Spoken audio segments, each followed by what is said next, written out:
সকলোকে স্বাগতম জনাইছোঁ পুনৰ এবাৰ। আৰু আজি আমি লৈ আহিছোঁ কিছুমান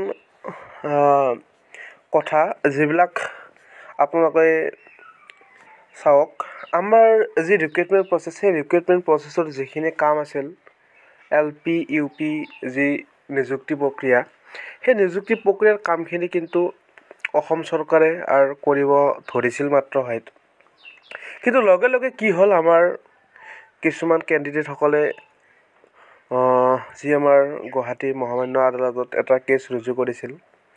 তেখেতসকলে আচলতে ক্লেইম কৰিছিল যে যিসকল SC ERT ODL DLED আছিল, সেই DLED আচলতে কি হয়, অবৈধ বুলি। আৰু লগতে ক্লেইম কৰিছিল তেখেতসকলে যে এই যি DLED আছিল, সেই DLEDসমূহ বিভিন্ন কিছুমানে 6 মাহ, কিছুমানে 12 মাহ কৰা বুলি কৈছিল।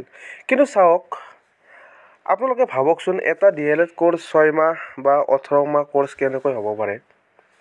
যাৰ যিটো নিয়ম সেইটো নিয়মতে হ'ব।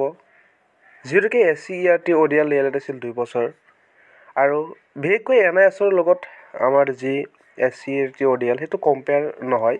কাৰণ আপোনালোকে চাব যে NISৰ যি DLED আছিল, সেই DLEDটো আপোনালোকৰ যি ৰিকগনাইজ এখন লেটাৰ আছিল, সেই লেটাৰখনতে 18 মাহ বুলি আছিল। আৰু SC ERT ODLৰ DLEDখনৰ যি লেটাৰখন আছিল, তাত সম্পূৰ্ণকৈ 2 বছৰীয়া কোৰ্চ বুলি তাত আছিল। গতিকে এইটোক লৈ পেলাই মহামান্য আদালতত এটা গোচৰ ৰুজু কৰিছিল কিছুমান প্ৰাৰ্থীসকলে, আৰু সেই মৰ্মে এই কেছটোৰ এতিয়া হাইকোৰ্টত মোচন হৈ আছে। গতিকে ইয়াৰ পৰৱৰ্তী সময়ত কি হিয়াৰিং হয় সেইটো পিছত দেখা যাব। কিন্তু বিশেষকৈ যি SC ERT ODL DLED আছিল, সেই DLEDটো 2 বছৰীয়া পাঠ্যক্ৰম আছিল। এতিয়া চাওক, এইবিলাক আমি যেতিয়া কেছবিলাক কৰিব, আমাৰ যিটো নিযুক্তি প্ৰক্ৰিয়া, সেই নিযুক্তি প্ৰক্ৰিয়াটো লেহেমীয়া হৈ গুচি যাব। আৰু আপোনালোকে গমেই পাইছিল যে আমাৰ নিযুক্তি প্ৰক্ৰিয়াৰ যি প্ৰথম প্ৰভিশ্যনেল মেৰিট লিষ্ট, সেই মেৰিট লিষ্টৰ কাম কিন্তু হ'লে হয় মাৰ্চৰ 2nd সপ্তাহমানতে হ'লা হয়। আৰু আমি জানিব পাৰিছিলোঁ যে এই নিযুক্তি প্ৰক্ৰিয়াৰ মেৰিট লিষ্টসমূহৰ কাম কৰিবলৈ আৰম্ভ হৈছিল মাত্ৰ, কিন্তু তাৰ লগে লগেই এই কেছটো হাইকোৰ্টত পৰাৰ লগে লগে ইয়াৰ যিবিলাক কাম আছিল, সেই কামবিলাক স্থগিত হৈ যাব। আৰু লগতে ইয়াৰ যি কেছ, সেই কেছটো যেতিয়ালৈকে ডিছমিছ নহয়, তেতিয়ালৈকে এইটো সম্পূৰ্ণ লেহেমীয়া হৈ থাকিব। আপোনালোকে গমেই পাইছে। কিন্তু কথাটো হ'ল, এই যিবিলাক কেছ, এই কেছবিলাক কৰি পেলাই আমাৰ যিবিলাক চাকৰি আছিল, সেই চাকৰিবিলাক কি হ'ব, লেট হৈ যাব। বহুতে আশা কৰি আছিল যে চাকৰিটো এবাৰ পাব। গতিকে এই চাকৰিটোৰ লগত খেলি মেলি হৈ গ'ল এই কেছটো দিয়াৰ লগে লগেই। গতিকে চাওক, এইবিলাক কেছ বা কিবা কেনে এইবিলাক খুব ভাবি চিন্তি আপোনালোকে কৰিব লাগে। কাৰণ যিহেতুকে এইবাৰ কাট অফটো কমে গ'ল হয়, আপোনালোকে গমেই পাইছে, কাৰণ কেণ্ডিডেট বেছি নাছিল। কিন্তু এইবিলাক কৰি পেলাই আৰু কি হ'ল, এটা জামেলাত সোমাই থাকিল এই প্ৰক্ৰিয়াটোৱে। এতিয়া যিহেতুকে হাইকোৰ্টত এটা গোচৰ যোৱাৰ লগে লগে ইয়াত টাইম যথেষ্টখিনি লাগে, আৰু সেই টাইম মৰ্মে আপোনালোকৰ কেছটো ডিছমিছ হ'ব। গতিকে ডিছমিছ হোৱালৈকে আমি ৰখিব লাগিব এই নিযুক্তি প্ৰক্ৰিয়াটো। তেতিয়া লেহেমীয়া হৈ যাই থাকিব আৰু দিনবিলাকো যাই থাকিব। আপোনালোকে গমেই পাইছে কিমান দিন হ'ল এই নিযুক্তি প্ৰক্ৰিয়াটো এতিয়ালৈকে হৈয়ে অহা নাই। কিমান দিন হ'ল, অলৰেডি বহুত দেৰি লেটেই হৈছে, কিন্তু আৰু এইবাৰ লেট হৈ গ'ল। এতিয়া চাওক, ৰেগুলাৰ আৰু SC ERTৰ যি ডিফাৰেঞ্চ, এই ডিফাৰেঞ্চটো আমি কৈ আছোঁ। এতিয়া চাওক, কাৰণ যিটো ৰেগুলাৰ কোৰ্চ, সেই ৰেগুলাৰ কোৰ্চটোত আপোনালোকৰ যি পাঠ্যক্ৰম আৰু SC ERTৰ যি পাঠ্যক্ৰম, সেইটো প্ৰায় একেই। আপোনালোকে গমেই পাইছে, হয়তো ৰেগুলাৰত আপোনালোকে এণ্ট্ৰেঞ্চ দিব লাগে, সেইটো আমিও মানিছোঁ। কিন্তু যিটো পাঠ্যক্ৰম বা কোৰ্চ, সেই কোৰ্চটো কিন্তু সম্পূৰ্ণ 2 বছৰীয়াই। এতিয়া চাওক, ৰেগুলাৰ আৰু ODLৰ ডিফাৰেঞ্চটো।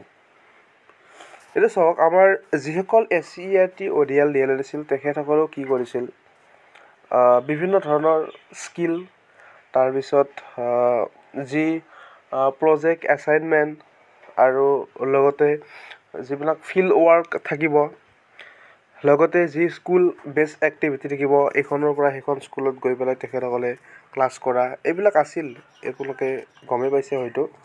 আৰু ৰেগুলাৰবিলাকতো লাগে এইবিলাক, আপোনালোকে যিহেতুকে ৰেগুলাৰখিনি জানিব। গতিকে এইখিনি বেছি একো প্ৰব্লেম নাই। গতিকে SCERT DLED আৰু ODL DLEDৰ ডিফাৰেঞ্চটো সেইটোৱে যে ৰেগুলাৰসকলে এণ্ট্ৰেঞ্চ দিব লাগিছিল। গতিকে এইটোৱে ডিফাৰেঞ্চ, বেলেগ একো নাই। এতিয়া চাওক, আমাৰ এই যিটো ৰিক্ৰুইটমেণ্ট প্ৰচেছ আছিল, সেই ৰিক্ৰুইটমেণ্ট প্ৰচেছটো যদিহে কেছ নহ'ল হয়, তেতিয়াহ'লে আমি সোনকালে চাকৰিটো লাভ কৰিলে হয়, যিসকলে মেৰিট লিষ্টত সুযোগ পালে হয়। গতিকে বহুত লেহেমীয়া হৈ গ'ল এতিয়া এই প্ৰক্ৰিয়াটো।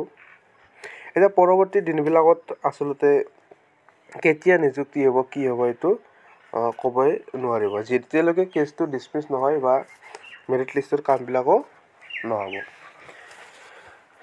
এতিয়া চাওক, আমি এইটো যদি আমি এটা আলোচনা ভিত্তিত কৰিব গ'ল হয় আপোনালোকে, তেতিয়াহ'লে এই নিযুক্তি প্ৰক্ৰিয়াটোত কোনো বাধা নহ'ল হয়, সকলোৱেই চাকৰি লাভ কৰিলে হয়। কিন্তু এইটো এটা জটত সোমাই গ'ল, এতিয়া মেৰপাচত সোমাই গ'ল আদালতৰ।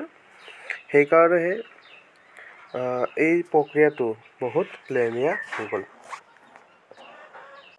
আৰু যদি কিছুমান কেণ্ডিডেটসকলে এই যিটো নিযুক্তি প্ৰক্ৰিয়া এইটোক লৈ আৰু কিবা কৰে, তেতিয়াহ'লে আৰু লেট হৈ যাব। গতিকে এনেকুৱাকৈ কেছবিলাক যেতিয়া হৈ থাকিব, তেতিয়াহ'লে চৰকাৰে বাৰু কেনেকৈ এপইণ্টমেণ্ট দিব, আপোনালোকে কওক। গতিকে চৰকাৰৰ এইটো কোনো ভুল নাই, আমাৰ ভুলটো যিবিলাক কেণ্ডিডেট আছিল সেই কেণ্ডিডেটসকলে এই ভুলবিলাক কৰে। সেইকাৰণে নিযুক্তি প্ৰক্ৰিয়াটো দেৰি হয় বা নিযুক্তি যিমানখিনি দিব লাগে সিমানখিনি নহয়।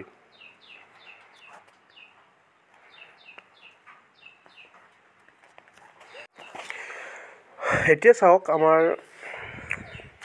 পৰৱৰ্তী দিনবিলাকত আচলতে কেতিয়া কি হ'ব, যিহেতুকে আদালতৰ ফালৰ পৰাও 4 সপ্তাহৰ ভিতৰত তেখেতসকলে এটা জবাব দিছে যে এই যিটো পাঠ্যক্ৰম আছিল, সেই পাঠ্যক্ৰমটো আচলতে কেনেকৈ বা ক'ত কৰা হৈছিল বা কিমান টাইমৰ সময়ত কৰা হৈছিল, এই বিষয়ে চৰকাৰেও তেখেতসকলক যিহেতুকে কৈছে, তেতিয়া 4 সপ্তাহমানৰ ভিতৰত এইটো দিলেহে